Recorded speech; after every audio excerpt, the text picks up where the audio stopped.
Stairway then, we got good railings here and balusters for safety, handrails on the stairs for safety right here. But as we get to this stairway, you see there's no handrail here. Oh, I didn't even notice that. So that's my job. So it's supposed to have a handrail for safety, so you're safe on the stairs, especially if older folks are in the home, you know? Yep. Right here. Is this gonna be an FHA or VA? VA, so they might say It may something. come up, yeah. Got some really nice storage here in this closet. I couldn't really see back there. We don't move personal items. Good storage area.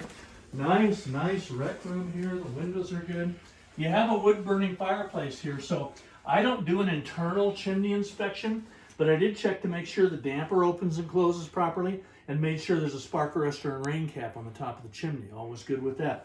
So I would recommend that you do have a chimney sweep come and check the chimney and sweep it before the first use of the fireplace, and also put some glass doors on here. We don't want young children sticking their hands in there, in the fire there, so, okay? Back in the 70s, this is all that was required was a screen. But these days, the glass doors are required, okay? All right, all good here. Windows, doors, ceiling fans, lights. No problems anywhere. Okay. In this bathroom, always good. We got a nice pocket door here. And there is a vent fan in this bathroom as required. You got a nice pocket door here for this. Toilet, sink. I recommend caulking behind this sink. I just don't like gaps like that. It is secure. Just caulk that gap with some clear caulk, GFCI protection there. Okay, this freezer probably doesn't stay. No, it doesn't. Do the washer and dryer stay? We did not ask them to stay. Okay. I tested them and they tested okay just in case. Okay. Hot and cold water standpipe for the drain, 110 for the washer, 220 for the dryer, the vent going out here. Okay. All right. Now a couple of pretty important things that I would recommend doing. Okay. So it wasn't required in the 70s. Now it is that you have the ground line for the electrical panel. Here's, if you can get the camera in here, here's where it comes in right there. Okay. It's connected to that copper line right there. Now it's required that they bring that all the way down past the meter and past the regulator and ground it down right down here. It's been found that this brass materials aren't conductive as copper, so they want that ground line going down there. Dan, if you choose to do that yourself, all you got to do is buy 2 clamps like this, that clamp right there, and about 6 feet of that 6-gauge copper wire. Clamp it on probably right there next to that one and then run it down to here. That's all you got to do. Simple. Just to make sure the house is grounded down solidly. Okay? All right, and up here, these flue pipes, they get really hot. Okay? So they're not supposed to touch combustible materials. You can see that it touches the wall over there. Do you see that? Mm-hmm. And it touches the wall under here. See underneath? Here. Mm-hmm. So it's not supposed to be touching the wall. Now I know it's been like that since the house was new 50 years ago and we don't see any burn marks there. I'm just saying what the rule is. They should have taken a little saw and just, it's supposed to be 1 inch away. Just cut a little bit out, okay? So the water heater's from 2013. It's about, what would it be, 9 years old. It operates fine. There's proper, there's no gas leaks, no water leaks anywhere. The bottom plate's missing there, which isn't a big deal. The cover is missing right there. And this furnace is brand spanking new, just about only about 1 year old. So this is where you change your filter right here. Okay, all good there. Nice, the furnace ran great. Okay. All right, so to the garage. So they did put a fire-rated door in. In the 70s, they didn't have fire-rated doors between the living space of the home and the garage. So this is an addition. That's good. It's up to current code there. Okay. And fire protection, as long as we're talking about it, this ceiling and walls are supposed to be sealed off in the garage from the living area of the home. So you see where, I see this all the time, where somebody's done some repairs, probably on some plumbing or something.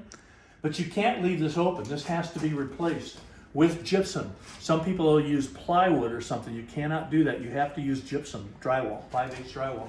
So that needs to be replaced. Not hard to do, very simple to do. And back here, same thing.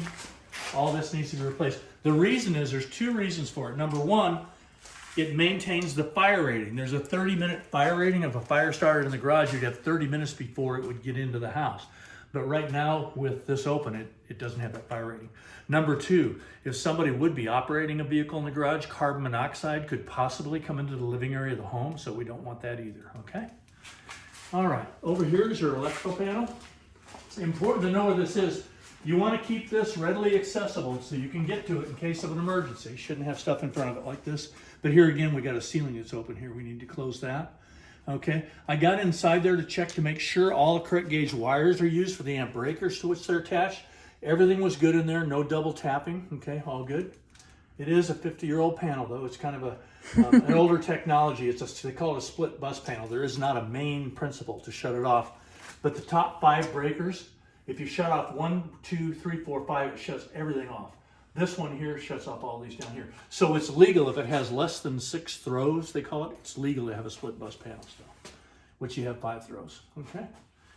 All right, now, usually at the bottom of the vehicle garage door, we would see little safety sensors, Oh, little no electric sensors, eyes huh? down there, Yeah. okay, for safety in case a child is standing there when we close the garage door. They're not there, so they're up here. Somebody's mounted them up here, see this? So they over here, this stuff. They've put them together facing each other so the door will work. If these are not seeing each other, the door won't work. So they've pulled kind of a little trick to get by. So these are supposed to be mounted down within 3 to 6 inches of the floor on both sides. Same thing over here. They're right there. See them right there? I wonder why they did that. Yeah, so they need to be put down there. Not hard to do. You just need to buy some of this low voltage wire, like this kind of wire right here. And then just string it along here, split it, and they've got these little brackets that'll hold them, that'll clip right to the door track. Yeah. Not hard to do. It'd probably take an hour to do both of them, you know, run the wiring and do that. Easy stuff, but that should be done for safety, okay? All right. So here's that non-grounded outlet right here. Kind of weird. I don't know why it's not grounded. All the other, if I have 2 lights, I'm grounded. You can see I have 2 lights there. See it? 2 yellow lights. But this one, it looks like the outlet might be broken. See it? Damaged. Needs to be replaced. It's not grounded. There. So FYI on that. There. Okay.